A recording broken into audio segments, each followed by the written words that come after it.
Nous avons eu le temps de parler de ce thème, ces esprits qui reviennent. Je voudrais quand même faire trois affirmations pour rappeler tout ce qu'on a dit la dernière fois.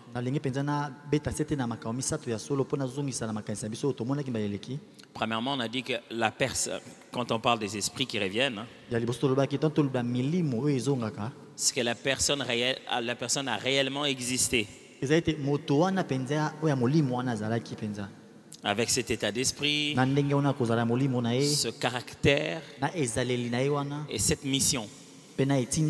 Les noms de personnes dont on fait mention ici, ces personnes-là ont vraiment existé. On a pu voir comment ils sont, leur état d'esprit, leur caractère, comme je dis, et la mission qu'elles avaient, ces personnes-là.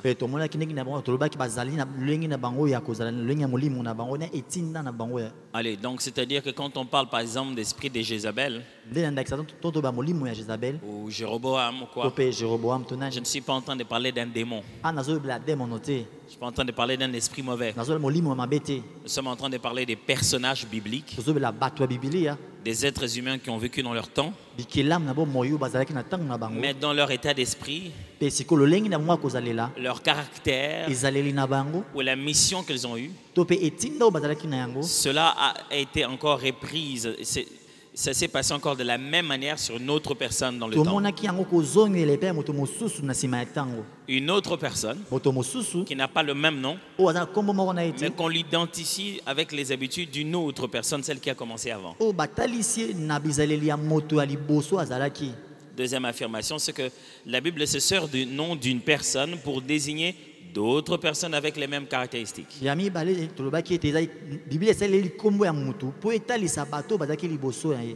Il pécha du péché de Jéroboam. Arrière de moi Satan, comme Jésus dit à Pierre. Il ne veut pas dire que Pierre est Satan.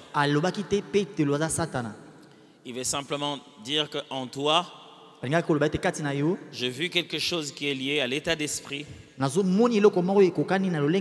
caractère et à la mission de cette personne. Alors, troisièmement, pour nous rappeler toujours, la réapparition de ces esprits, c'est-à-dire on l'appelle les esprits qui reviennent. J'ai parlé ici des esprits qui reviennent. Le fait que ces esprits reviennent sous-entend au minimum deux choses. Premièrement, il y a la similarité de notre contexte avec celui de la Bible. C'est-à-dire, si un esprit revient, si tu reconnais un esprit, dans les contextes où tu es, cet état d'esprit, ce personnage, ça signifie que le contexte dans lequel tu es, ressemble beaucoup au contexte où cet esprit s'était manifesté pour la première fois. C'est-à-dire que quand on voit un Jézabel, c'est-à-dire qu'il y a la royauté quelque part, il y a le pouvoir, il y a l'esprit prophétique, il y a la volonté de Dieu et à l'œuvre de Dieu. C'est-à-dire que ces esprits qui reviennent dans leur contexte. Deuxièmement, la réapparition de ces esprits indique le retour de la bénédiction divine dont ils s'opposent. Non, le retour de la bénédiction divine dont ces esprits-là s'opposent. On ne devrait pas, dans le contexte des esprits négatifs qui reviennent, ne voir que le côté négatif. Ça doit nous rappeler que lorsque ces esprits négativement se manifestent, c'est simplement parce que Dieu a prévu une bénédiction. Et à cause de cette bénédiction-là, se manifeste le genre d'esprit qui viennent pour contredire cette bénédiction. Est-ce que c'est clair jusque-là? Et donc ça devrait être un indicateur. Quelquefois toi-même tu ne sais pas ce que Dieu est en train de faire. Mais tu vois l'agitation du diable. Et tu te dis, oh, je pense qu'il y a quelque chose que Dieu est en train de faire. Et vous savez que le but de cet enseignement, c'est pour aiguiser notre discernement des esprits. Et ça peut commencer à vous permettre de voir ce qu'il y a chez vous par l'agitation de l'autre camp. L'ennemi peut tellement s'agiter que ça te permet de voir ce que toi-même tu ne voyais pas en toi. Et donc lorsque l'on voit ces états d'esprit ou ces esprits revenir, c'est parce qu'ils veulent combattre la chose qu'ils combattent. C'est que la chose qu'ils combattent est là. La bénédiction qu'ils combattent, le projet de Dieu qu'ils combattent est là. Donc certains esprits qu'on le voit, on devrait commencer d'abord à se réjouir avant même de le combattre. Et oh, ok. Merci Seigneur, je comprends. S'ils me poursuivent tous comme ça, c'est qu'il y a quelque chose. Ça va? Ça va? Vous êtes sûr? Vous êtes sûr? Ok. Regardez votre voisin. Faites-lui des compliments. Vous m'aviez dit que vous étiez sûr que ça allait bien. Et allez-y.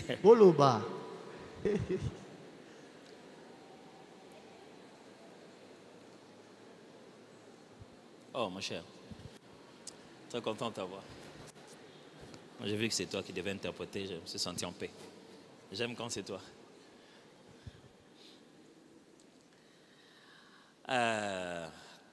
Qu'est-ce que ça donne? Vous avez eu un voisin qui ne vous a pas regardé du début jusqu'à la fin. Levez la main, on va vous changer de place. Levez la main, on va vous changer de place, les protocoles vont vous... Ou bien c'est lui qu'on doit changer de place. Même les mercredis, vous prenez les esprits des dimanches qui reviennent les mercredis. Ce n'est pas...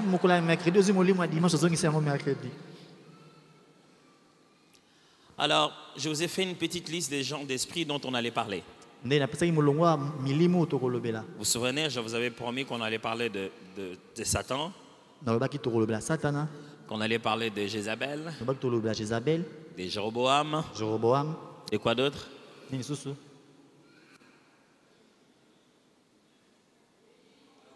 De Élie, de quoi? De Pharaon. Je vous avais dit que je ne vais pas seulement parler du négatif, je voulais quand même parler aussi d'un positif. On peut aller vraiment dans beaucoup de positifs aussi. Hein, mais je voulais quand même aussi faire une étude concentrée sur le positif. Donc on parlera de l'esprit d'Élie. Alors on va commencer d'abord par ce qui est très négatif.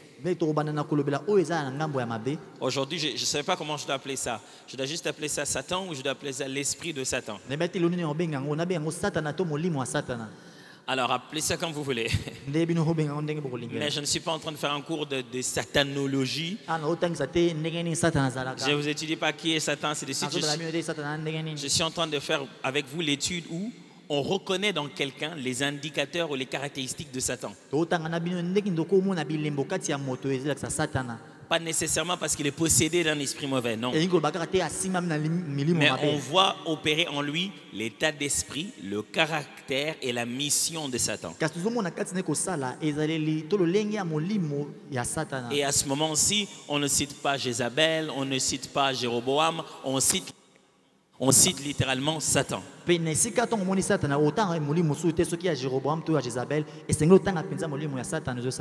Ésaïe chapitre 14. Je vais lire à partir du verset 4. On avait lu aussi ce texte, vous vous souvenez, là, pendant le séminaire. On a lu une partie, mais on va le lire encore. Après ça, nous allons lire aussi Ézéchiel chapitre 28. On avait lu aussi. À partir du verset 11. Ézéchiel 28, à partir du verset 11 jusqu'à 19. Je lirai la version de Darby pour Ézéchiel. Et je vais lire aussi Matthieu chapitre 16, versets 21 à 23. Donc, on va évoluer comme ça. Mais Isaïe, je vais lire la version seconde, la version 8 secondes de 1910. Alors, tu prononceras ce chant sur le roi de Babylone. Souvenez-vous, hein, nous sommes dans l'étude biblique, ok? Tu prononceras ce chant sur le roi de Babylone et tu diras. Vous avez regardé? C'est comme ça, c'est écrit aussi comme ça chez vous? C'est bon. Je répète, tu prononceras ce chant. Pas cet oracle. Pas cette prophétie. Ce n'est pas seulement qu'il va dire ce message. C'est un chant chanté. C'est-à-dire que la dimension prophétique de chanter la prophétie existait depuis longtemps. Et tu diras, et quoi? Les tyrans n'est plus. L'oppression a cessé.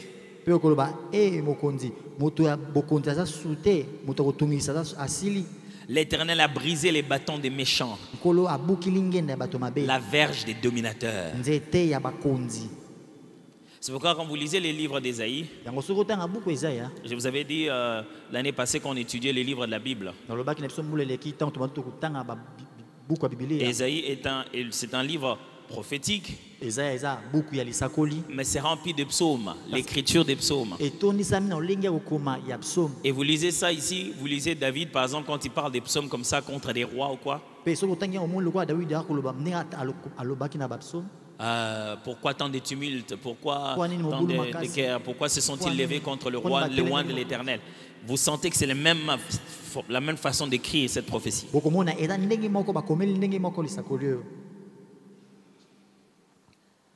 Celui qui, dans sa fureur, frappait les peuples par des coups sans relâche. Celui qui, dans sa colère, subjuguait les nations et poursuivit sans ménage, sans ménagement. Est-ce que vous vous êtes souvenu de ça? Les livres poétiques, les parallèles, vous vous souvenez? Il a dit la même chose deux fois, en changeant juste des synonymes. C'est lui qui par sa fureur frappait le peuple. C'est lui qui dans sa colère subjuguait les nations. Même chose. Toute la terre jouit du repos et de la paix. On éclate en chant d'allégresse. Les cypres même, les cèdres du Liban se réjouissent de ta chute. Depuis que tu es tombé, personne ne monte pour nous abattre. On est en train de parler au roi de Babylone. Le séjour de mort s'émeut jusque dans ses profondeurs pour t'accueillir à ton arrivée.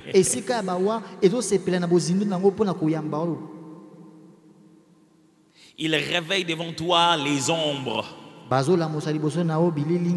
Tous les grands de la terre. Il fait lever de leur trône tous les rois des nations. Tous prennent la parole pour te dire, toi aussi, tu es sans force comme nous. Tu es devenu semblable à nous. Ta magnificence est descendue dans le séjour des morts avec le son des luttes. Sous toi est une couche de verre.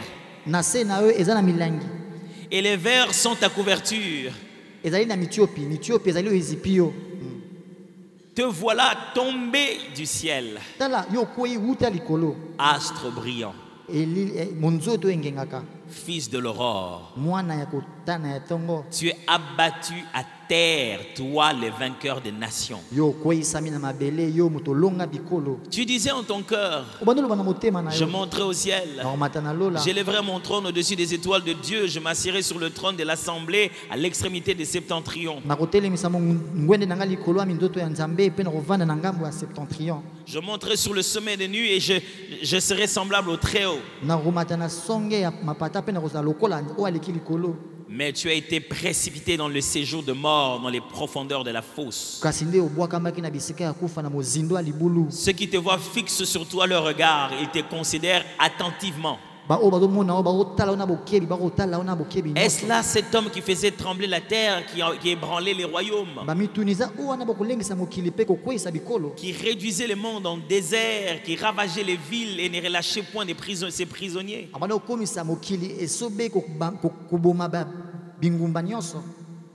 Tous les rois des nations, oui, tous reposent avec honneur, chacun dans son tombeau. Mais toi, tu as été jeté loin de ton sépulcre comme un rameau qu'on dédaigne. Comme une dépouille de gens tués à coups de paix. Dépouille, les corps des gens qu'on a tués en chemin comme ça à coups de paix. Et précipité sur les pierres d'une fosse qu'on a jeté dans le puits. Comme un cadavre foulé aux pieds. Dieu donne une prophétie à Isaïe. Il veut que cette prophétie soit chantée comme un psaume. Ça se chante comme un sarcasme. C'est comme si on est en train de rire de quelqu'un. Et toi aussi, toi qui te prenais les grands là, toi aussi tu es tombé. C'est ça le message qu'on lui a donné. Si on me donnait un message comme ça aujourd'hui, Facebook. Bon, c'est pas grave. Mais regarde les messages qu'il est venu annoncer. Imaginez ça. Et il dit, dis-lui, où est parti les grands? Les puissants. Il est où? Et dans la description, à un moment donné, à partir de verset 12, excusez-moi, il dit, te voilà tombé du ciel, astre brillant. On sent que dans la prophétie, on ne parle plus à la même personne. On parle à une autre personne. On parle à un autre temps. Un autre temps. Ça arrivait beaucoup, fréquemment dans les prophéties d'Ésaïe. Vous connaissez la fameuse prophétie du Messie d'Ésaïe 53, non? Ésaïe 53. C'est pas dans le Nouveau Testament, c'est dans l'Ancien Testament. Ok? Qui a cru à ce qui nous a été annoncé? Vous connaissez, non? Voilà. Vous connaissez aussi la fameuse prophétie du Messie dans Ésaïe toujours, qui dit la prophétie d'Emmanuel. C'est pourquoi la Vierge sera enceinte. Elle enfantera un enfant. Ok? Vous connaissez cette prophétie. Vous savez pourquoi il a prophétisé ça? Le premier contexte, Dieu lui a demandé d'aller voir le roi et de lui demander un signe parce que Dieu voulait faire quelque chose d'exceptionnel. Dieu dit, je vais faire quelque chose. Demande un signe. Le roi dit, bon, quel signe je vais demander? Je ne sais pas quoi. Alors la prophétie commence comme ça. C'est pourquoi l'Éternel lui-même vous donnera un signe. La Vierge sera enceinte. Et le signe qu'elle est en train de donner, ce n'est pas le signe dont le roi a besoin maintenant. Il est en train de parler du vrai signe de l'Éternel qui va s'accomplir des milliers d'années après. Alors, dans la plupart des prophéties d'Ésaïe, entre deux phrases, vous avez des dizaines d'années, des milliers d'années. Et des fois, Ésaïe, quand il prophétise, dans une situation présente, il révèle un passé et il révèle un avenir, mais avec un élan poétique. Vous avez compris Esaïe, hein? Lisons Ézéchiel maintenant. 28, 11. Et la parole de l'Éternel vint à moi disant, fils d'homme, élève une complainte sur le roi de Tyr et dis-lui. Voyez ça? Encore une formule, une sorte de musique qu'on appelle une complainte. On n'a pas dit d'une prophétie, élève une complainte. Dis-lui, ainsi dit le Seigneur, l'Éternel. Toi, tu étais la forme accomplie de la perfection. Il doit dire ça au roi de Tyr. La forme accomplie de la perfection. Plein de sagesse et parfait en beauté. Ok. Il n'y a que deux choses ici. Soit ce n'est pas de lui qu'on est en train de parler, soit alors le roi de Tyr était un beau gars.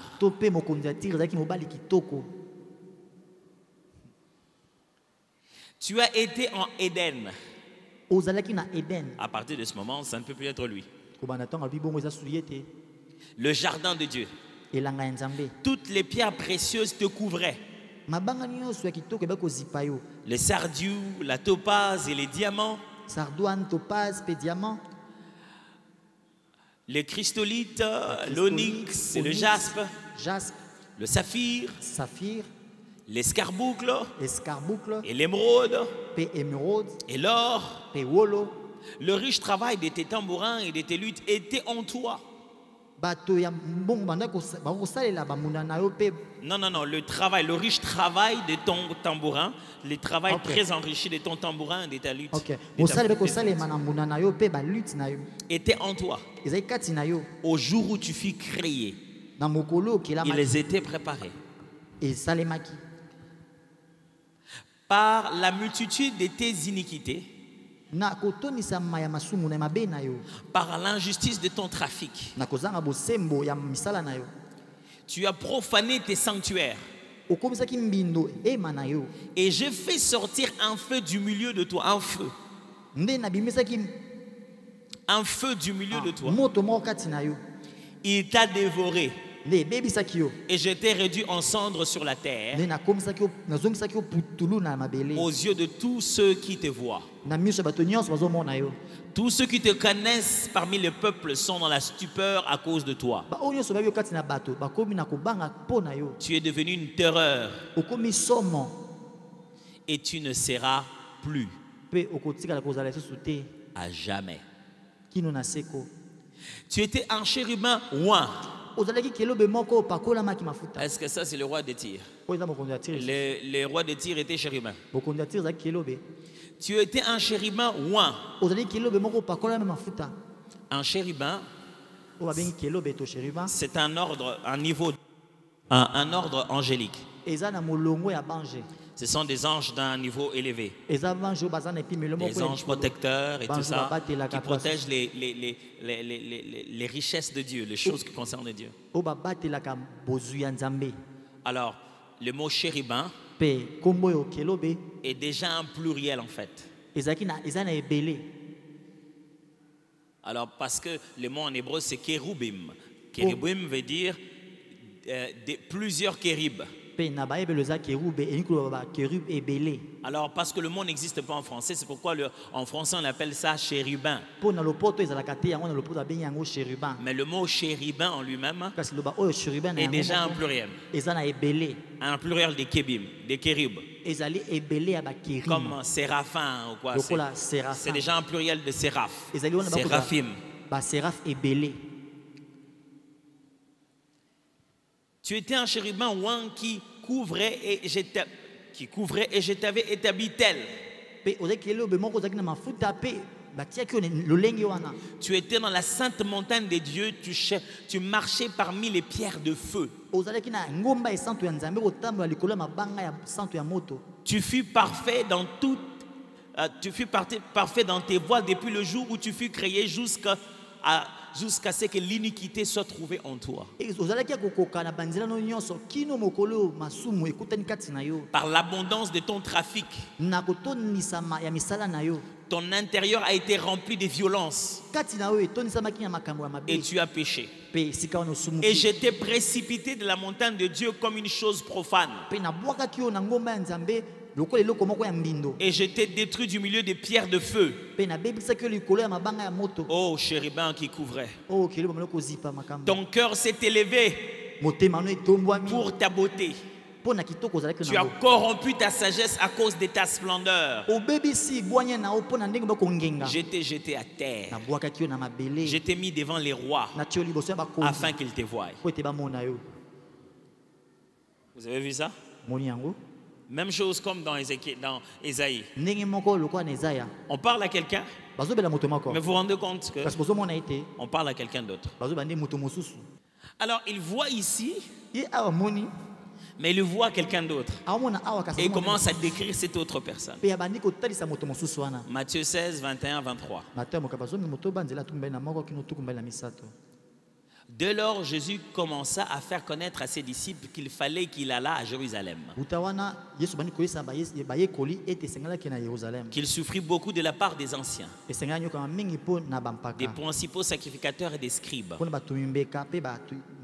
qu'il fut mis à mort et qu'il ressuscita le troisième jour. Pierre, l'ayant pris à part, s'est mis à les réprimander. Les gars, il était courageux. Hein? C'est la seule personne qui a réprimandé Jésus. C'est-à-dire qu'il a dit, viens un peu. On ne dit pas ce genre de choses comme ça. Pierre l'ayant pris à part, s'est mis à le réprimander. C'est qui réprimande Jésus? Hein? Et dit, à Dieu ne plaise, Seigneur. Cela ne t'arrivera pas. C'est qui parle? Mais Jésus, retournant, dit à Pierre, arrière de moi, Satan. C'est qui parlait avant? Arrière de moi, Satan. Tu mets en scandale. Regardez là, ça devient intéressant. Car tes pensées ne sont pas les pensées de Dieu. On comprend, c'est Satan, ce n'est pas les pensées de Dieu, mais celles des hommes. Je crus qu'il allait dire, mais celles des démons. Il vient de les traiter Satan, mais il dit que ces pensées sont des pensées des hommes.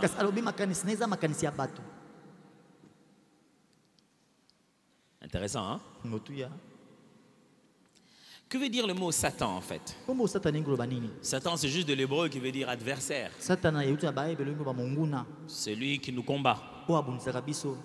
Le grec utilise le mot diabolos, que l'on traduit par diable, qui veut dire calomniateur, ou vous allez dire accusateur. Il accuse et il calomnie. Quand ce que j'appelle, c'est que la Bible aussi appelle Satan. Je ne veux pas vous l'expliquer comme ce personnage, cet ange déchu. Je vous l'explique comme le caractère, l'état d'esprit et la mission de cet ange déchu. Ce que j'appelle l'esprit de Satan ici, si je dois l'appeler comme ça, c'est ce qu'on retrouve dans tous les tyrans, les gens qui tyrannisent les autres, qui veulent dominer et forcer les autres, les rendre captifs. Ce qu'on appelle l'esprit de Satan ici, c'est par le fait que Satan, dominant sur le monde, a établi un système de pensée qui fait que la plupart des raisonnements des êtres humains sont donc en réalité sataniques. Là, ça devient intéressant. Le monde entier Sous la puissance de l'ennemi, le diable a établi des systèmes de pensée. Il influence comment les gens s'habillent, qu'est-ce que les gens croient, et comment les gens définissent le pouvoir. La façon dont les gens cherchent le pouvoir, c'est pas comme ça que Dieu a prévu ça. Et c'est un système de pensée qui trône sur l'humanité. Certaines des réflexions que les gens nous font aujourd'hui, ça sonne scientifique, ça sonne moral, mais en réalité c'est satanique. Pas parce que c'est un démon qui le pousse, parce que cette réflexion là au fond, c'est Satan qui l'a poussé. Quand quelqu'un te fait réfléchir que tu dois laisser certaines parties de ton corps en exergue pour te sentir plus mis en valeur, ça ce n'est pas la mentalité du royaume, ce n'est pas la réflexion de Dieu, ce n'est pas l'homme qui en a envie, c'est le diable qui est en train de vilipender la création de Dieu. Et ça devient une pensée acquise, acceptée de tous. Et les gens réfléchissent comme ça.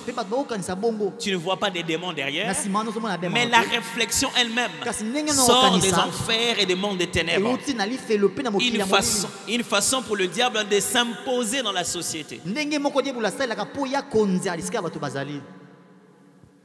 Est-ce que vous comprenez cet exemple? Il y en a tout plein comme ça. Alors, l'esprit de Satan, ou Satan là où il est, on le reconnaît par l'orgueil. Quelqu'un, lorsqu'il commence à réfléchir comme Satan,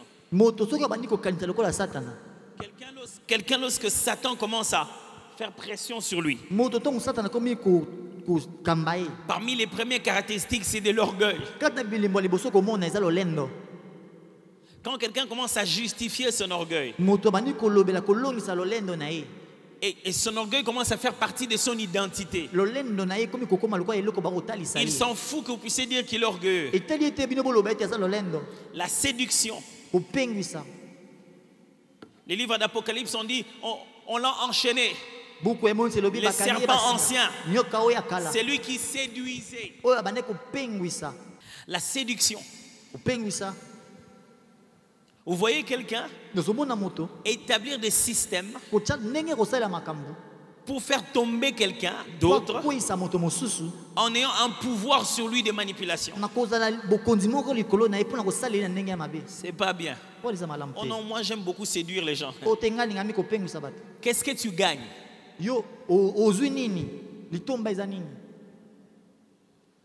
Quand tu fais un choix des habits que tu veux porter, tu veux être séduisant. Tu es sous la puissance et la réflexion et la manière de faire que le diable a imposé au monde. Je te vois passer sans parler. Arrière de moi, Satan. Il y a de l'usurpation quand tu es avec le diable. Récupérer un pouvoir qui n'est pas à soi-même. Vous avez quelqu'un à côté de vous qui fait chocolat, qui fait que par là tout le monde, parce qu'il veut prendre cette place-là. Il ne vous le dit pas directement. Il dit non, mais vraiment lui, franchement, bon. Je ne sais pas pourquoi vous le gardez là. Il ne vous démontre pas A plus B que celui-là n'est pas bon. Il vous dit, bon, moi franchement, je n'aurais pas pu faire ça. Il est en train de sous-entendre que lui serait meilleur. De l'oppression. Quand il est là, il vous met mal à l'aise. Il ne vous fait pas que pression, il vous oppresse. Il vous domine. Il peut être le plus jeune, mais il vous domine de la mauvaise manière. Vous ne le respectez pas, vous le craignez. Vous tous, vous êtes du même niveau. Mais quand il vient, il veut avoir une personnalité si imposante. Qui es-tu pour dire ça? Il parle au nom de tout le monde de sa propre volonté. Et cette propre volonté, c'est vraiment ce que lui il veut, il s'en fout de vous. Il veut de la domination sur les autres. Et il veut aussi s'opposer à la volonté de Dieu. Voici ce que Dieu dit. Mais il trouve des moyens subtils pour te désorienter de la volonté de Dieu. Ses réflexions sont basées sur les intérêts humains. Les intérêts humains sur les choses de Dieu. Mais toi tu profites, tu bénéficies de quoi? Tu es en train de grandir, tu vas seulement dans cette église-là. Tu vas te retrouver comme ça. Ces réflexions humaines sur les finalités divines. Pour bien comprendre cet esprit, je me suis donné les devoirs d'entrer dans des détails. Hein? Comment entre-t-il? C'est-à-dire, comment quelqu'un devient-il influencé de cet esprit de Satan? Je vous ai donné une description générale. Maintenant, en entrant dans les détails, vous allez commencer à remarquer des personnes avec cet état d'esprit. Comment on ouvre des portes dans notre vie pour que cet esprit commence à nous influencer? Je vous donne deux moyens, deux moyens par lesquels Satan prend possession, Satan influence les gens. 2 Corinthiens chapitre 2.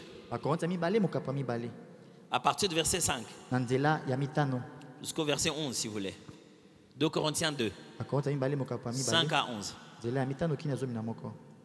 Si quelqu'un a été une cause de tristesse, ce n'est pas moi qui l'ai attristé. C'est vous tous. Du moins en partie.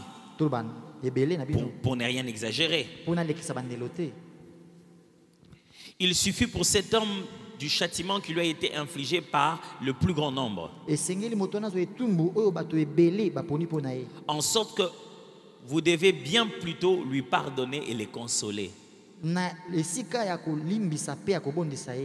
peur qu'il ne soit accablé par une tristesse excessive. Je vous exhorte donc à faire acte de charité envers lui. Car je vous ai écrit aussi dans le but de connaître, en vous mettant en l'épreuve, si vous êtes obéissant en toutes choses. Or, à qui vous pardonnez, je pardonne aussi. À ce que j'ai pardonné, si j'ai pardonné quelque chose, c'est à cause de vous, en présence de Christ, afin de ne pas laisser à Satan l'avantage sur nous, car nous n'ignorons pas ses desseins. Vous avez vu le contexte? Je sais que vous utilisez beaucoup ces versets-là. Il ne faut pas laisser le diable, la porte au diable parce que nous connaissons ses desseins. C'est dans quel contexte? Comment le diable entre-t-il? Ces esprits dont je suis en train de vous parler entrent dans nos milieux, dans nos familles, dans nos milieux de travail. J'aimerais vous enseigner à être capable de reconnaître que ici Satan commence à prendre de la place. Je ne vous enseigne pas à aller attraper quelqu'un et dire ces esprits qui reviennent. Non.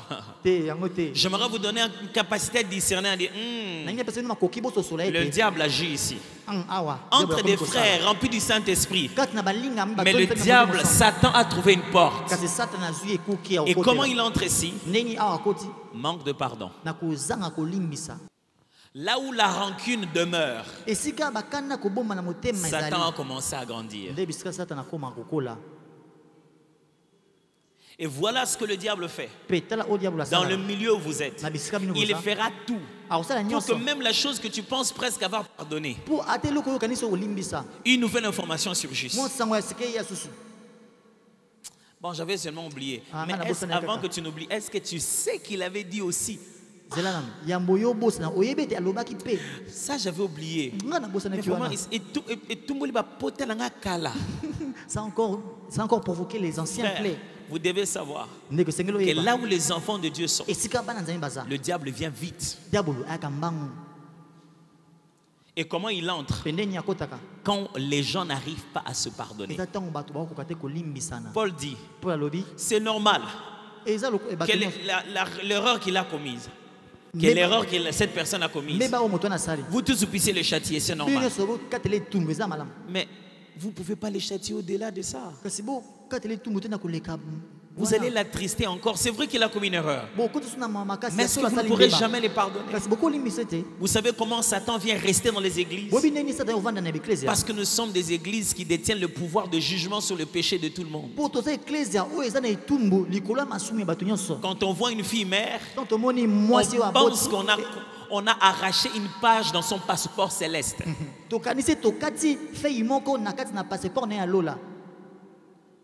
Le jour où le Seigneur reviendra, toi je vais te prendre après. Comment tu as pu avoir un enfant avant les mariages? Non. Elle ne devrait pas le faire. Mais quand ça a été fait, vous devez sauver la sœur. Pas la jeter entre les mains du diable. Et cette attitude de condamnateur, de mettre quelqu'un quelque part, de lui fermer la clé, ça devient la porte qui permet au diable d'agir. Les diables aiment quand chacun est dans son coin. Sinon, si vous êtes ensemble, vous allez les bouter dehors. Vous connaissez le dicton, n'est-ce pas? Diviser pour mieux régner. Paul dit ceci. Si nous n'accordons pas le pardon, nous laissons une porte. Nous connaissons bien les plans de Satan. Nous sommes tous là, en train de lever les mains. Tu adores, mais puisque ton cœur n'est pas bien, il a détruit l'adoration. Tu voulais vraiment prier. Tu veux seulement prier comme ça, tu vois son numéro qui appelle. Est-ce que ton cœur n'est pas bien? Tu n'arrives pas à prier.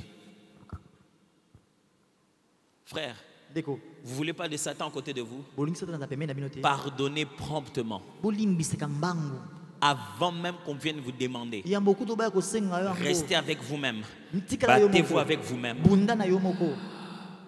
Pardonnez. Parce que quand vous ne pardonnez pas, la rancune crée la haine. Et la haine, c'est la force du diable. Vous savez comment il est entré dans la toute première famille du monde? Adam et Ève. Comment il s'est manifesté chez leurs enfants? Caïn et Abel. Commencez à regarder.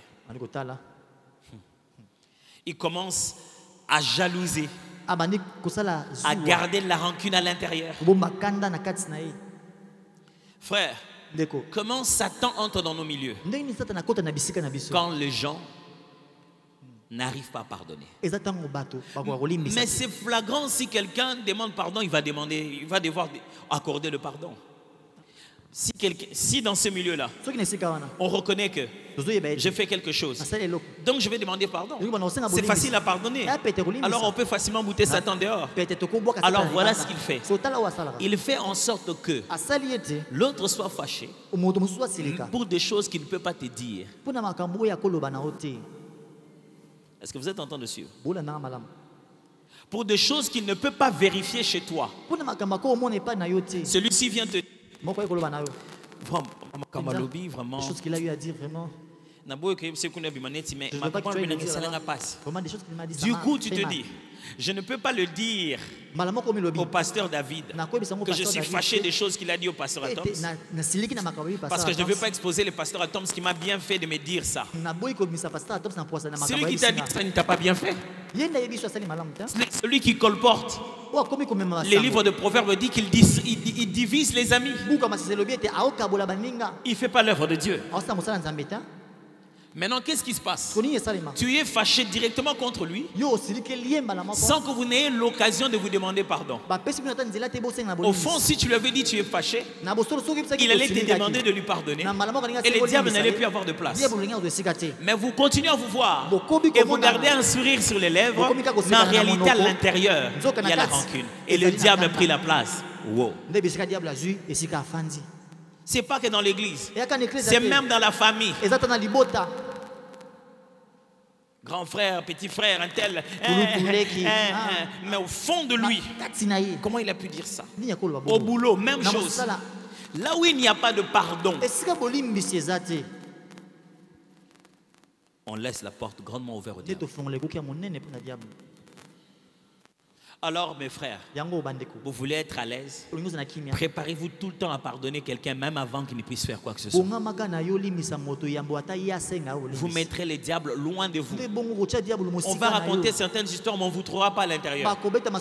C'est simplement le réflexe que vous avez. Moi voici le principe de ma vie. Si je ne veux pas venir demander au pasteur David que j'ai entendu qu'on a dit quelque chose, si je pense que ça ne sert à rien ou je ne prends pas le courage de lui le dire, alors je dois tuer ça. Ça ne doit jamais être ni rancune ni règlement de compte. Je dois en finir ou alors je vais lui parler. Mais si je n'arrive pas à en finir moi-même, je ne vais pas faire semblant. Si je n'en parle pas, c'est que je dois tuer ça moi-même. Je ne sais pas si vous êtes en train de comprendre ça. C'est-à-dire je dois me donner du temps dans la prière, dans la conviction personnelle et me dire que ça soit vrai ou que ça ne soit pas vrai, je pardonne. Aujourd'hui, s'il me confirmait ça, ou s'il réfutait ça, ça ne changera rien au fait que je l'aime. Mais si vous n'êtes pas capable d'aller dans ce processus-là individuel, allez vous voir. Parlez avec amour, en donnant à l'autre le bénéfice du doute. Et boutez les diables boutez les diables dehors dans votre couple, dans votre famille, dans votre département. Mettez-les dehors. Je ne veux plus voir Satan dans les départements, dans cette église. Mettez-les dehors.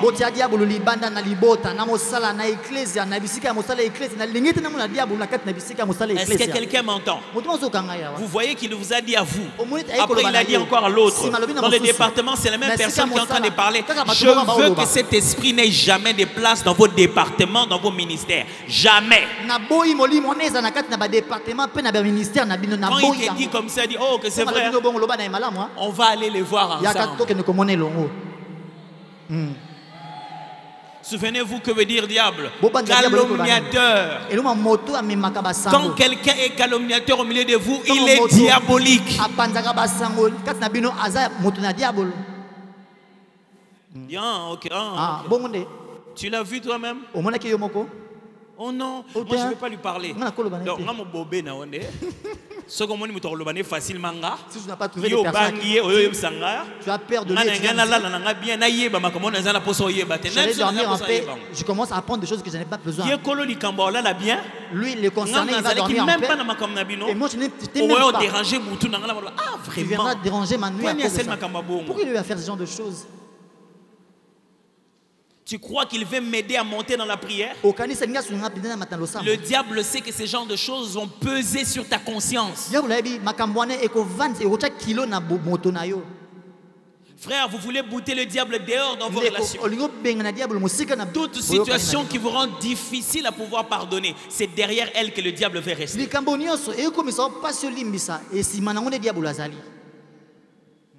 Je veux que cette église soit connue par cause de votre promptitude à pardonner sincèrement.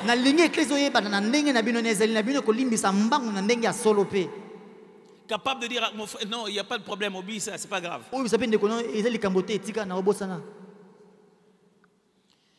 J'ai servi le ministère aux côtés de quelqu'un, un homme de Dieu, le pasteur Roland.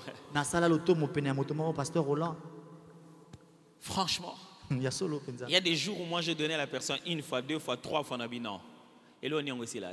Je me suis dit, pourquoi est-ce que tu vas dire ainsi?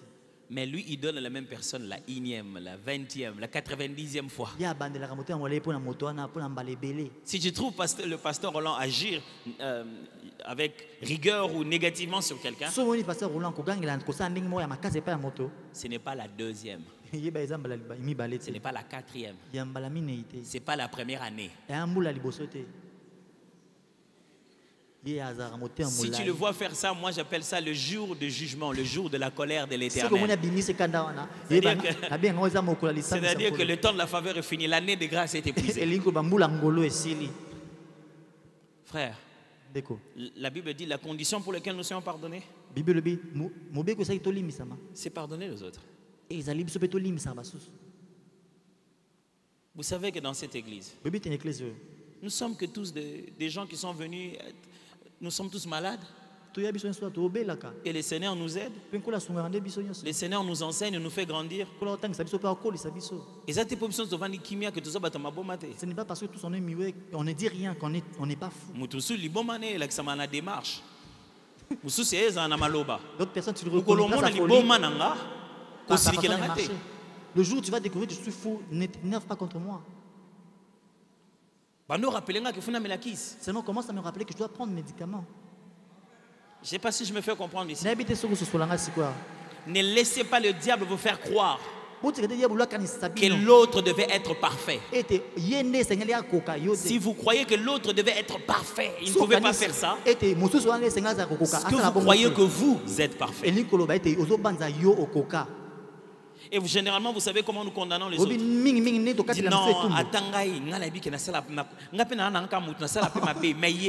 On se dit, moi je sais que moi je fais moins du mal, mais lui, il a tu acceptes un peu pour que lui, il en aille beaucoup. Deuxième moyen par lequel il entre, la duplicité ou l'agenda caché, donc être hypocrite. C'est-à-dire, vous êtes là, vous servez la même chose, mais en réalité, dans son cœur, il ne fait pas ce que toi tu es en train de faire. Dans Jean chapitre 13, verset 27, ils sont tous à table en train de manger avec Jésus. Dès que le morceau fut donné, Satan entrant dans Judas, Jésus lui dit, ce que tu fais, fais-le promptement. Ce que tu fais, ce que tu vas faire. Le projet là, Satan est avec eux. Et que je dis, Judas est avec eux. Il mange avec Jésus. Jésus parle. Jésus fait des miracles. Il regarde Jésus. Il dit voir le sauveur de l'humanité. Oh Yoshida. Et Judas, ça c'est vraiment un job. Je veux profiter derrière cette personne, c'est ce qu'il est en train de faire. Judas, on est avec toi. Nous, on le voit comme notre Seigneur. Toi, tu le vois comme un marché. Quand vous avez des gens avec vous qui, en réalité, ne suivent pas l'objectif pour lequel vous êtes là, derrière lui, il a un agenda caché. Il sera toujours une manifestation de Satan. Alors, ne faites pas le protocole pour qu'un frère vous voie et vous épouse. J'ai dit pas makambo. Ne fais pas le protocole pour qu'un frère vous voie et vous épouse. Côté le mana protocole, t'es pas mon akito qu'on a bon baba là. Ah, ok. Quand un groupe d'intercession, t'es pour que nous sommes la banda que bateau singa ba bon transport. N'intègre pas le ministère de prière. N'entrez pas dans un travail, quand vous remarquez quelqu'un qui est dans quelque chose dans cette église et vous commencez à sentir qu'il a un autre agenda à part celui qu'on est en train de faire, avec amour et douceur, dites-lui, le pasteur a dit, Osimbi bale na maboko. Tu as touché la balle entre tes mains. On est en train de jouer le football. Si tu commences à jouer avec tes mains, touche. C'est une faute. Libosseuse jaune. En premier lieu, on te donnera le carton jaune. Yami baleza jaune. Deuxièmement, on te donnera encore un Yami jaune. Sato tozoba oyo osimba on a carré. On a peur que tu viennes le commettre au carré. Nous-mêmes, on va te mettre dehors. Frères et sœurs, quand vous avez quelqu'un Vous allez ensemble. Voici l'objectif qu'on vous a donné. Il dit, mission de service. Il a toujours un autre agenda par celui que vous avez. Il a toujours quelque chose d'autre de surprenant que vous n'avez pas prévu. Ça, c'est un esprit de distraction par lequel fonctionne l'envoûtement. Il va vous faire perdre l'objectif que Dieu vous a appelé.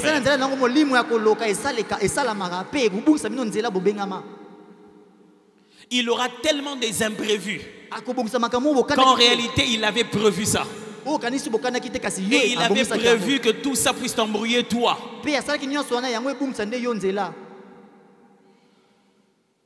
Écoutez encore. Acte 5.3. Pierre lui dit, Ananias, pourquoi Satan a-t-il rempli ton cœur au point que tu montes au Saint-Esprit et que tu aies retenu une partie du prix du champ? Ananas vient. Bon, on dit, où est l'argent? Bon, c'est ce qu'il y a seulement, c'est ce qu'il y a. Papa. À l'origine, c'était qu'on vendait tout ce qu'on avait. Et on partageait. Pourquoi vous avez vendu et vous avez caché encore? Non, on n'a rien caché. Quand il le voit en train de parler, il dit, Ananias, ça c'est pas toi. Ça c'est Satan. Ça. Quand quelqu'un amène de l'hypocrisie dans un contexte collectif, il vous fait vous tous vous servez à ses plans cachés. Et c'est seulement après vous vous rendez compte qu'il avait conçu ça pour lui.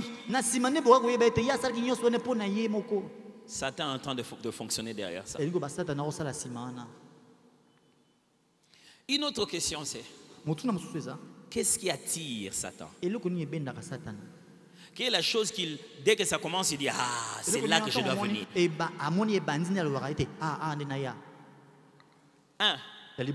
L'élévation. Partout où il y a une possibilité de monter en hauteur, de placer son trône plus haut, vous vous souvenez du texte? Partout où il y a des possibilités d'avoir des postes plus élevés, partout où il y a une structure humaine et quelqu'un qui doit être au-dessus, Satan est toujours là en train de chercher à prendre la première place. Il va pousser que celui qui a ses grains, celui qui a sa sémence à lui puisse vous dominer tous. Il va agiter les cœurs de cette personne pour être dans les hauteurs. J'ai rencontré des gens qui veulent sortir des albums, mais tu le regardes, tu dis, cet album, ce n'est pas pour Dieu, ça. Ce qui te motive, tu veux aussi élever ton trône. Tu veux être parmi les grands. J'ai même eu des gens qui m'ont dit, pasteur, vous êtes élevé, vous êtes des grands, montrez-nous comment. Dis, mon frère, c'est faux. Je ne suis pas grand. C'est quoi? Qu'est-ce que tu entends par grand? Tu penses que parce que les gens me connaissent, c'est ça la grandeur? Non, ça n'a rien à voir. La grandeur, c'est comment Dieu te connaît. Et tu es en train de poursuivre la mauvaise chose. Tu veux placer ton trône aussi au milieu de noms qu'on cite à la télé. Ce n'est pas pourquoi, c'est pas pour ça que moi je suis cité à la télé. Ce n'est pas parce que je voulais être cité à la télé. Moi je voulais juste être ami de Dieu. C'est lui qui connaît les gens à la télé là-bas. Et toi tu veux connaître les gens à la télé. Là où il y a soif d'élévation, là où il y a conflit de postes, là où les gens veulent être celui qui est au-dessus de tout le monde, le diable trouve tout de suite l'opportunité d'y entrer. Alors je vous en supplie, quand les gens se battent avec le pouvoir, faites un pas en arrière. Ça, c'est l'attitude d'un adorateur. Absalom est en train de courir. Il veut devenir roi. Il vient à Jérusalem. Il veut se battre contre son père. Il veut se battre contre son père. David dit, le trône, Je ne l'ai pas eu comme ça. C'est le Seigneur qui me l'a donné. Mon fils veut se battre avec moi pour prendre le trône. Non, je ne peux pas. Il fuit. Le roi de Dieu dit, je laisse. C'est l'Éternel qui avait donné ça. Je ne peux pas me battre avec ça. J'ai vu comment Saül a essayé de protéger le trône. Comment il a été ridiculisé. Si l'Éternel a pris le son et il veut le donner à Absalom, qu'il le donne. Mais je ne vais pas me battre pour ça. Vous savez ce que Dieu a fait? Il l'a ramené sur ce trône-là. Quand il y a la course à la grandeur, sachez que l'esprit de Satan arrive là. Une autre chose qui l'attire,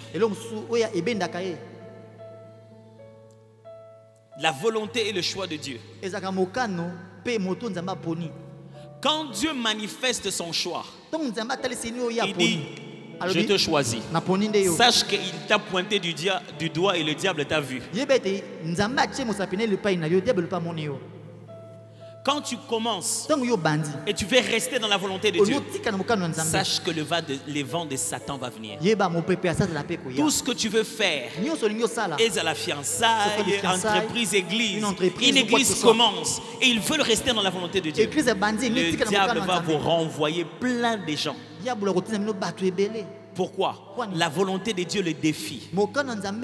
Quand il voit là où Dieu veut accomplir sa volonté, il veut détruire. Quand il voit quelqu'un que Dieu a choisi, c'est lui là qu'il veut détruire. Est-ce que ça vous est déjà arrivé de vous dire, est-ce que tout le monde se bat dans sa vie de prière comme ça comme moi? Je veux prier, mais est-ce que tout le monde se bat comme ça? Non, les autres ne se battent pas comme ça. L'autre païen là qui te dit que lui, il va à l'église. Il te dit, chaque matin je fais ma prière. Je fais mon autre Père, je ne rate pas. Il dit, mais moi, comment je n'arrive pas à prier? Lui, il n'a rien. Il n'intéresse pas Satan.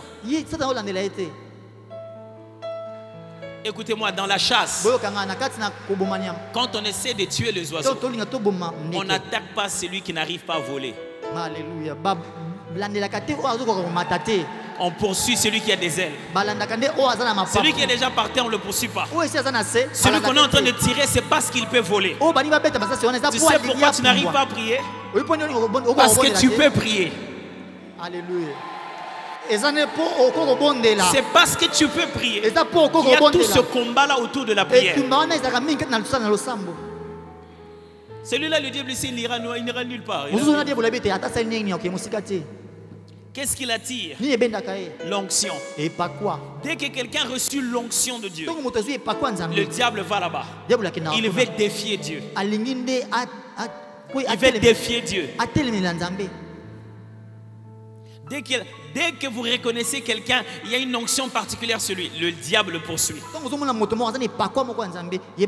je parle du diable ici, je ne parle pas seulement de Satan en tant que cette personne. Je dis que tout de suite son milieu devient affecté et infecté. On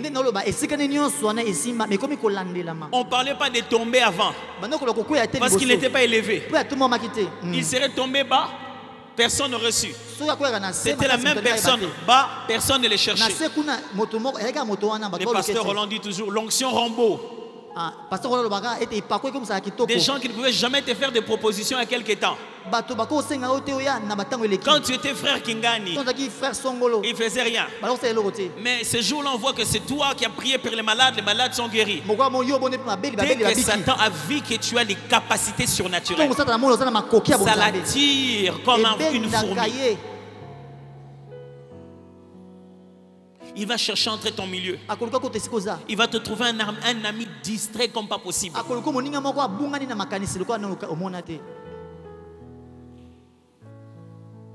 Autre chose, la vérité. La vérité. Quand il y a la vérité quelque part, le diable est attiré. Pourquoi? C'est avec la vérité qu'on fait le mensonge. S'il n'y a pas de vérité, le diable ne sait pas fabriquer des mensonges. C'est sa matière première. Quand vous voulez rester dans la vérité, le diable va vous poursuivre. Quand vous voulez prêcher la vérité, le diable va vous poursuivre.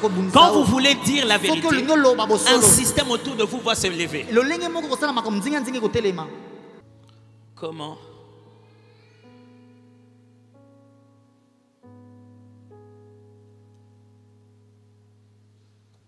combattre l'esprit de Satan? Simplement, la Bible dit résister au diable. Je n'ai pas le temps pour ce soir, mais j'en parlerai dans les autres mercredis. Qu'est-ce que la Bible entend par résister? Frère, résister au diable ne signifie pas dire je résiste. Ça, c'est un comportement des partis politiques qu'on a adopté à l'église. Nous sommes contre, vous faites des marches. Et vous êtes en train de dire, nous sommes contre. Et vous brûlez partout sauf là où se trouve la personne contre qui vous êtes contre. Ça, c'est la mentalité chrétienne d'aujourd'hui. Jésus, quand il résistait au diable, vous l'avez entendu dire, je résiste. Regardez son discernement des esprits. Est-ce que tu peux imaginer que Satan était juste là avec Pierre et il ne lui propose pas quelque chose de mal, hein? Il lui dit, non, tu ne dois pas mourir. Oh. Mais tu ne peux pas me changer de plan? Je veux te soulager. Tu ne peux pas mourir. Regarde la carrière que tu fais. Ma carrière, ce n'est pas cette gloire-là. Papa, reste dans cette gloire. Tu fais des miracles. Il faut que tu restes. Non. Je ne suis pas venu pour être dans cette gloire. Ma gloire, c'est mourir. Ma gloire, c'est mourir. Il a commencé à lui faire perdre l'objectif. Regardez ses degrés de discernement. Jésus l'entend, il dit Il n'a pas dit je résiste. Regarde-moi Satan. Ça, ce ne sont pas les pensées de Dieu. Frère, dans la vie, en voulant être trop gentil, vous pouvez détruire votre destinée. Si quelqu'un n'a pas honte de vous dire une chose spirituelle avec des mots directement, n'ayez pas honte de lui dire une chose spirituelle avec des mots directement. Avec politesse, douceur, dites-lui non. Je ne sais pas si vous êtes en train de comprendre ça. Quelqu'un qui ose te dire. Vraiment, si on ne ment pas, on ne va pas se retrouver. Non. Habitez, hein? Moi, je me retrouve avec la vérité. Je me nourris avec la vérité. Le seul moyen de contredire une malédiction, de contredire une influence spirituelle par la parole, c'est dire la parole contraire. Tu ne vas pas prendre ça et ramener ça à la maison et commencer maintenant à détruire ça. Les pasteurs Roland me disent toujours, détruis l'œuf pendant qu'il est encore dedans. Lorsqu'il sera enfanté, il pourra prendre des ailes pour voler. Et il va te faire courir.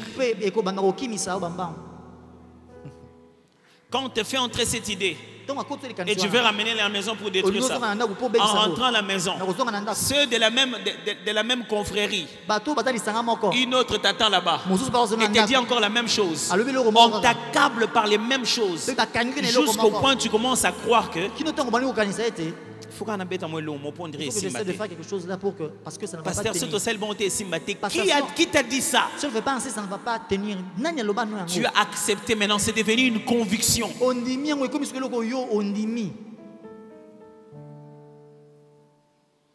La Bible dit aussi, il faut lui donner un ordre précis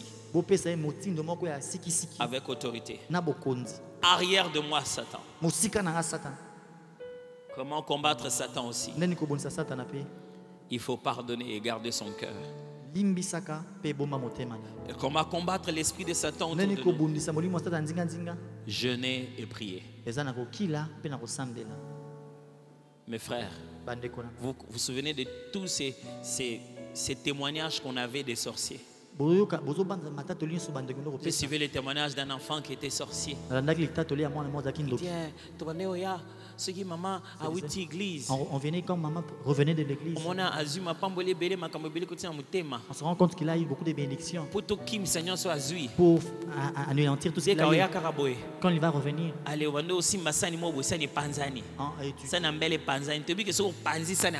sait à la maison que si tu détruis une assiette, elle va s'énerver, elle va perdre tout ce qu'elle avait reçu. Vous ne vous rendez pas compte que certaines choses que Dieu nous donne sont liées à notre état de cœur, à notre état d'esprit. Si ce n'était pas volable, Jésus allait le dire. Mais il a dit, des fois la sémence est en route, l'oiseau vient le voler. Frère, ce qu'on appelle la bénédiction, ce n'est pas parce que c'est donné par Dieu que ce n'est pas volable. Le diable peut te distraire au point que tu puisses jeter toi-même ce que Dieu t'a donné. Alors s'il vous plaît, en quittant ici, chassez Satan autour de vous. Je ne parle pas des individus. Je parle d'un système. Je parle des choses que vous avez remarquées. Quelquefois, vous verrez aussi que c'est dans des individus. Sortez-le de votre milieu. Il y a des gens, si vous ne les rencontrez pas pendant une semaine, vous êtes bien. Dès que vous le rencontrez, vous déprimez. Vous commencez seulement à vous rendre compte que la vie n'est pas bien. Ah, il est comme ça. Il transfère ça à toi. Frère, mon souci, est-ce que vous voyez le ciel quand Christ reviendra? Et que vous soyez vainqueurs ici sur la terre en son nom. Alors gardez ce qu'il place en vous. Et ne laissez pas l'oiseau venir le prendre. Est-ce que vous m'avez entendu citer vos oncles, vos grands-mères? Est-ce que vous m'avez entendu citer des membres des familles? Je vous dis que c'est une façon de réfléchir. Et posez-vous la question, est-ce que quelqu'un d'autre ne me prend pas pour Satan?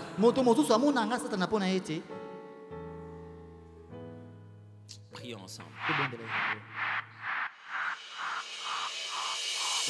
Shalom bien-aimés dans le Seigneur, vous tous des filles de la cité d'exaucement et vous tous qui vous identifiez à l'œuvre que le Seigneur fait à travers nous. J'aimerais vous dire ce que nous allons faire comme étude biblique pendant ce mois de janvier. Le Seigneur a mis dans mon cœur de parler d'un sujet assez pratique que j'ai intitulé « Ces esprits qui reviennent ». C'est une étude biblique basée sur des personnages dont le comportement et l'état d'esprit revient plusieurs fois dans la Bible. Ces personnes, lorsqu'on étudie ce qu'elles ont fait ou ce qui s'est passé à travers elles, le Seigneur nous enseigne énormément, positivement comme négativement, des personnages qui sont des exemples de modèles et des personnages qui sont juste des vies à éviter complètement. On parlera de Jézabel, on parlera de Jéroboam, on parlera d'Élie, on parlera de tous ces personnages dont on a l'impression que leur état d'esprit ou leur façon d'être ou leur façon de vivre peut revenir et se manifester dans plusieurs autres personnes. Le but n'est pas de pointer du doigt les autres, c'est dire « Ah, celui-là c'est un Jézabel, ah, celui-là c'est un Jéroboam ». Le but c'est de se poser la question, est-ce qu'il y a du Jézabel en moi? Est-ce qu'il y a du Jéroboam en moi? Le but, c'est de regarder le caractère de Christ, comment il se forme en nous et comment on devient de plus en plus comme Jésus et qu'est-ce qui nous empêche de l'être. Alors ensemble, à nos Bibles, commençons à étudier la parole de Dieu afin que chaque personne développe la vie de Christ. C'est ça l'objectif de notre Église, exposer pour manifester. Que Dieu vous bénisse.